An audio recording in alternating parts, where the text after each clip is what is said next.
మన దేశంలో ఉన్న మెజారిటీ మతాన్ని ఎవ్వరు ఎంత గలీజ్గా మాట్లాడొచ్చు, ఎట్లన్నా ఎక్కిరించొచ్చు, కానీ ఎవ్వరు ఏం పెద్దగా పట్టించుకోరు. ఎందుకంటే మన రాజ్యాంగంలో ఫ్రీడమ్ ఆఫ్ స్పీచ్, సెక్యులరిజం ఈ రెండు బంక చెక్కల్ని అంటగట్టిరు కాబట్టి వీటిని మిస్యూజ్ చేసుకొని కోట్లాది మంది ఫీలింగ్స్ తో ఆడుకోవడం, జీవితాలతో ఆడుకోవడం వీళ్ళకి బిర్యానీతో పెట్టిన విద్య. గాజాలు ఏమన్నా అయితే మాత్రం ఇక్కడ ఉన్న చాలా మందికి గజ్జిలేస్తుంది, గోక్కుంటారు, అది పక్కన వాళ్ళకి అంటించి మిమ్మల్ని కూడా గోక్కోమంటారు. అదే బంగ్లాదేశ్ లో మైనారిటీస్ కి ఏమన్నా అయితే మాత్రం కళ్ళకు దిక్కుమాల రోగం వస్తుంది, మాటకి మాయ రోగం వస్తుంది. 1971 లా 1 కోటి మంది దీపు చంద్రదాస్లని బలి చేసిండ్రు. మొన్న బంగ్లాదేశ్ లో జరిగిన ఇన్సిడెంట్ తర్వాత ఇంకొన్ని లక్షలాది మంది దీపు చంద్రదాస్లని బలి చేసేటందుకు రంగం సిద్ధం చేసిండ్రు. ఈ సమస్యకి పునాది ఏడవడ్డది, ప్రస్తుతం ఏం జరుగుతుంది, ఫ్యూచర్ లా దీని వల్ల మనకు వచ్చే నష్టం ఏంటి, దీని గురించి మాట్లాడుకుందాం. The fact by Ramyakrishna. ఈ సమస్యలన్నిటికీ మూలం 99.99% ఒకటి, ఇండియా పాకిస్తాన్ పార్టీషన్. దాంట్లో మళ్ళీ ఆ పార్టీషన్ చేసిన విధానం అంటే మధ్యలో మన దేశం ఉంటుంది, అటు ముళ్ళపంది ఉంటుంది, ఇటు ఊరపంది ఉంటుంది. ఇదంతా చేసిన వాళ్ళు మహాత్ములు. వాళ్ళకి ఈడబడతాడ ఫోటోలు ఉంటాయి, దండలేస్తారు, దండాలు పెడతారు. పాకిస్తాన్ని ముళ్ళపందితోని, బంగ్లాదేశ్ని ఊరపందితోని పోలవడం నాదే తప్పు. పందులకున్న గౌరవం కోల్పోతాయి అవి. కానీ ఫర్ టైం బీయింగ్ ఊకే ఆ దేశాల పేర్లు తీయలేక ఈ పేర్లు పెట్టుకున్నా నేను. అట్లా నడిపిద్దాం.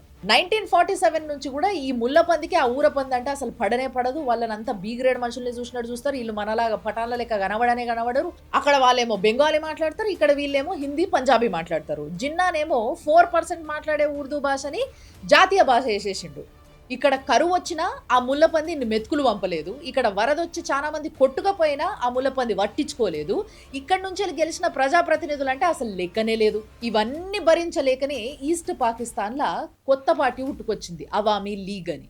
అటు పాకిస్తాన్లోనేమో జిన్నా ముస్లిం లీగ్, ఇటేమో బంగ్లాదేశ్లో అవామీ లీగ్. ఈ రెండు పార్టీలు కాకుండా ఇంకో పార్టీ ఉంది, అదే జమాత్ ఏ ఇస్లామీ. అది ఈ పార్టీషన్ అవ్వకముందే 1941లోనే ఇక్కడ ఇండియాలోనే పుట్టింది. అది ఇప్పుడు అది 3 దేశాలలో ఉంది. అక్కడనేమో జమాతే ఇస్లామీ పాకిస్తాన్, జమాతే ఇస్లామీ హింద్, జమాతే ఇస్లామీ బంగ్లాదేశ్. దీని మోటో ఏంది అని అంటే ఇండియాని ముక్కలు చేయొద్దు, కానీ ఇండియా మాత్రం మొత్తం ఇస్లామిక్ కంట్రీ కింద మారిపోవాలి. సెక్యులరిజంకి వీళ్ళు డెడ్ అగేనెస్ట్. ఆ మిగతా 2 పార్టీల ఎజెండా ఏంది అని అంటే ముక్కలు చేసైనా సరే ఇండియా మొత్తాన్ని ఇస్లామిక్ దేశంగా మార్చాలి. అంటే ఈ 3 పార్టీల అజెండా ఏంది అని అంటే అల్టిమేట్ గా భారతదేశాన్ని ఇస్లామిక్ దేశంగా మార్చేయాలి. ఇంతకుముందు చెప్పిన రీజన్స్ వల్ల ఇటు ఈస్ట్ పాకిస్తాన్ లా ముక్తి బాహిని అనే పేరుతోని ఇండిపెండెన్స్ కోసం ఫ్రీడమ్ ఫైట్ మొదలైంది. దానికి ఇక్కడ అవామీ లీగ్ సపోర్ట్ చేసింది.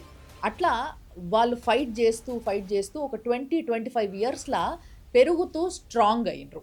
దాని తర్వాత వచ్చిన ఎలక్షన్ లో వీళ్ళు క్లీన్ స్వీప్ చేసిండ్రు. కానీ ఆ ఎలక్షన్ ని ఈ వెస్ట్ పాకిస్తాన్ రద్దు చేసి మార్షల్ లాని లాంచ్ చేసి మిలిటరీ రూల్ పెట్టింది.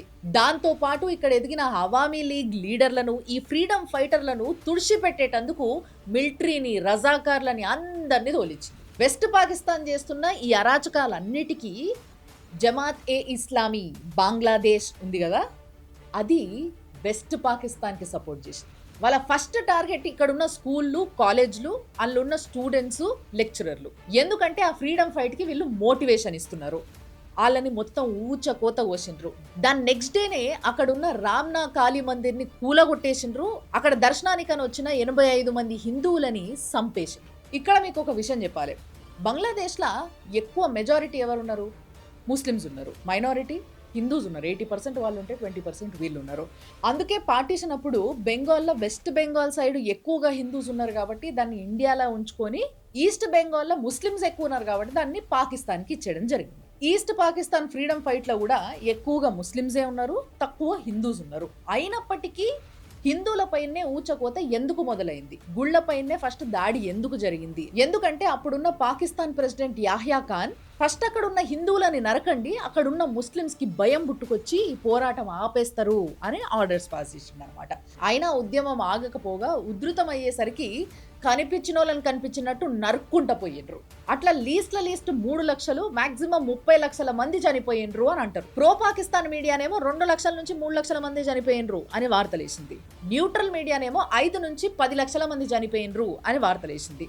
ఇక రైట్ వింగ్ మీడియానేమో ఒక 30 లక్షల మంది దాకా చనిపోయిండ్రు అని వార్తేసింది. చనిపోయిన వాళ్ళ లెక్క ఇదైతే 2-4 లక్షల మంది మహిళల పైన అత్యాచారం చేసిండ్రు. దాంట్లో కూడా మళ్ళీ మ్యాక్సిమం హిందువులే ఉన్నారు. ఈ మారణకాండని చూడలేకనే అక్కడి నుంచి ఒక 3 కోట్ల మంది జనాభా మొత్తం దేశాన్ని వదిలిపెట్టి వెళ్ళిపోయినారు. అందులో కూడా మళ్ళీ మ్యాక్సిమం జనాలు ఇండియాకే వచ్చింది. ఇంతమంది శరణార్థులు దేశంలోకి వస్తుంటే తీసుకోలేని పరిస్థితుల్లో ఇందిరాగాంధీకి అసలు ఎక్కడ ప్రాబ్లం ఉందో అక్కడ ఒక సొల్యూషన్ ఇప్పిస్తే ఇదంతా ఆగిపోతుంది కదా అనే ఆలోచనతోని ముక్తవాహిని ఏదైతే ఫ్రీడమ్ కోసం ఫైట్ చేస్తున్న టీం ఉందో వాళ్ళకి సపోర్ట్గా ఇండియన్ ఆర్మీని పాకిస్తాన్ పైన వార్కి పంపించింది. విత్ ఇన్ డేసే పాకిస్తాన్ ఆర్మీని ఇండియన్ ఆర్మీ మట్టి గరిపించింది.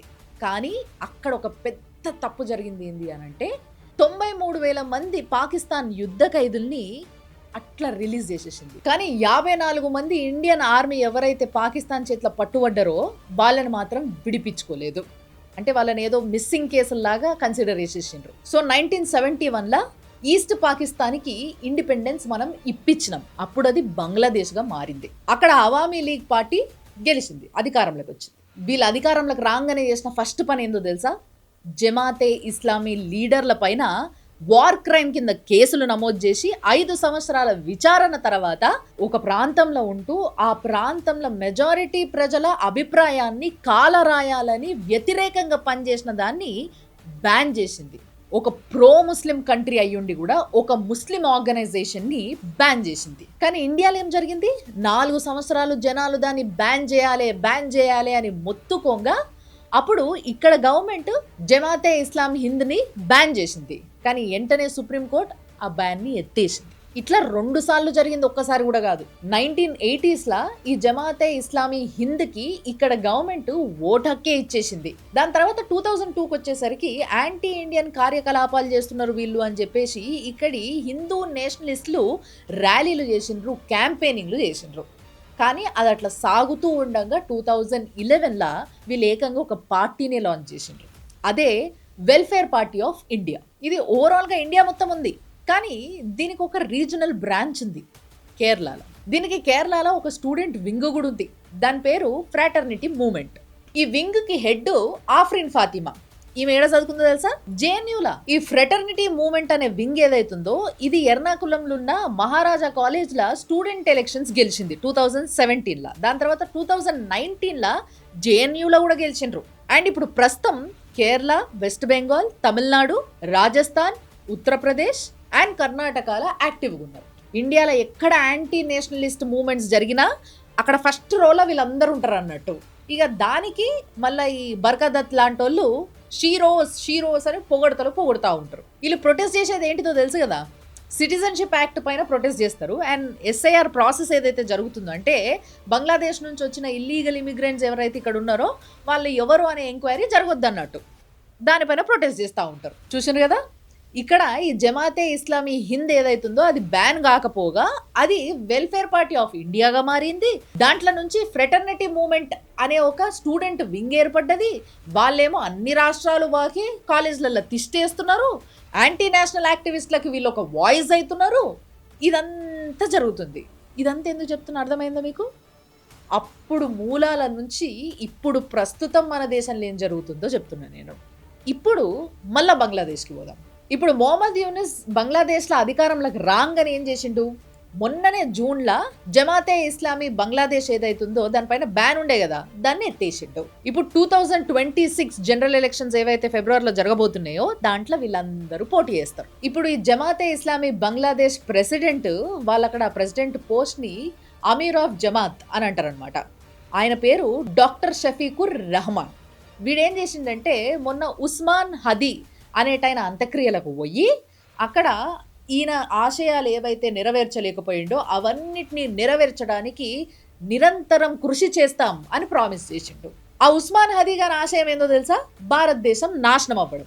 సో ఈ జమాతే ఇస్లాం బంగ్లాదేశ్ ఏం చేస్తుంది? ఇప్పుడు ఇక పొద్దున్న లేస్తే ఇండియాని ఎట్లా నాశనం చేయాలని ఆలోచిస్తుంటుంది. దానికి ఎవరు సపోర్ట్ చేస్తారు? ఆ జమాతే ఇస్లాం హింద్ ఒకటి ఉంది కదా మన దగ్గర, దాన్ని వెల్ఫేర్ పార్టీ ఆఫ్ ఇండియా అంటారేమో, వాళ్ళు సపోర్ట్ చేస్తారు. రెండు ఒకటే చెట్టుకోమలు కదా. అందుకే ఫస్ట్లో నేను చెప్పిన గుర్తుందా? బంగ్లాదేశ్ అనేది దేశం కాదు, భారతదేశం సంకల పుండు లాంటిది అని. ఆ పుండు కాస్త కోసి తీసేయలేదనుకో మొత్తం బాడీ అంతా అంటే భారతదేశం మొత్తం కూడా ఇన్ఫెక్షన్ అయి పాకుతుంది. అప్పుడు ఏం జరుగుతుందో తెలుసా? ఇప్పుడు ఈ జమాతే ఇస్లాం హింద్ బ్యాచ్ ఏం చేస్తారు, అలాగే ఎట్లాగో ఒక స్టూడెంట్ వీని బయటకు వచ్చింది కదా, ఏ చిన్న ఇష్యూ దొరికినా కానీ దాన్ని పట్టుకొని రోడ్లకు ఎక్కుతారు, ధర్నాలు చేస్తారు, లొల్లులు చేస్తారు, వ్యతిరేకత తెలుపుతూ ఉంటారు. ఇక వీళ్ళు ఇట్లా చేయంగానే యాంటీ నేషనలిస్ట్ మీడియా ఎట్లాగో ఉంది కదా, ఇక వాళ్ళు ఇక చూసిర్రా జనాల వ్యతిరేకత వచ్చింది, వాళ్ళందరూ రోడ్ల మీదకి దిగినరు, ఆయన గవర్నమెంట్లు పట్టించుకుంటలేవు అని వార్తలు వేసిన మొదలు పెట్టేస్తుంది. మరి ఆ జనాలు ఎవరు రోడ్ల మీదకి వచ్చిన వాళ్ళు? ఇంకెవరు? జమాతే ఇస్లాం హిందూ స్టూడెంట్స్. వాళ్ళెవరు? బంగ్లాదేశ్ తోకలు. నెక్స్ట్ ఏం చేయాలి? ప్రాంతాల మధ్య చిచ్చు పెట్టాలి. నార్త్ ఇండియా, సౌత్ ఇండియా ఈ రెండు కొట్టుక సావాలి. అంటే ఒక తల్లి బిడ్డలు కొట్టుక సస్తే డెవలప్మెంట్ కాదు కదా. నెక్స్ట్ మతాల మధ్య చిచ్చు పెట్టేటట్టు అట్లా పుల్ల పెట్టి వదిలేసేయాలి.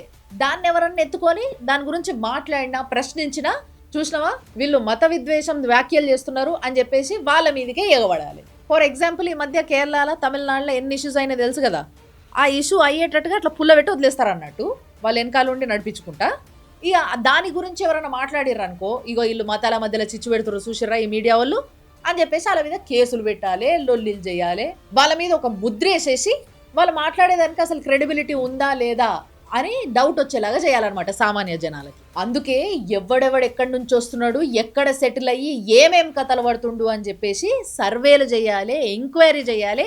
ఎంక్వైరీలో వాళ్ళు కానీ దేశద్రోహులు అన్న విషయం తెలిసిందనుకో తరిమి కొట్టాలి, లేకపోతే కష్టం.